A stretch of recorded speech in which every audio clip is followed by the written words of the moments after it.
আসসালামু আলাইকুম আরহামতুল্লাহ।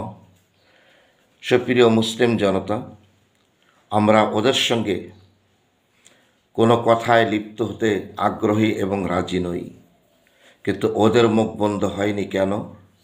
রসুল বিদ্বেষী সমাজ করার জন্য, রসুল থেকে বিচ্যুত করার জন্য, রসুল থেকে বিভ্রান্ত করার জন্য একটা কর্মসূচি আকারে ওদের মুখের বাণী এবং বাক্য। তাই প্রতিটা ক্ষেত্রে নুরু নাবিজের মোহাব্বত যিনি করেন, নুরু নাবিজের দরুদ সালাম যেখানে পাবেন, নুরু নাবিজের সম্মান যেখানে পাবেন, তার সঙ্গে আপনার বন্ধুত্ব, তার সঙ্গে আপনার হাসন নাসর, তার সঙ্গে আপনার জান্নাত হবে। তাই নুরু নাবিজের সম্মান নিয়ে যারা কটাক্ষ কটূক্তি বিভ্রান্তি বাধার সৃষ্টি করে ইসলামের পরিচয় দেয়, আসলে ওরা ইসলামের বিদ্বেষী, ওরা ইসলামের শত্রু, নুরু নাবিজের শত্রু ওরা। তাই দরুদের শত্রু মানেই রসুলের শত্রু। এ মর্মে যেখানে যার থেকেই আপনি দরুদ সালাম কিয়াম দোয়া মোনাজাত হাত তোলা চোখের পানি ঝরানো আল্লাহর কাছে চাওয়া থেকে যারা বিচ্যুত, ওদের থেকে আপনি দূরীভূত হন, ওদেরকে আপনি দূরে রাখুন, তাহলেই ঈমান রক্ষা হবে।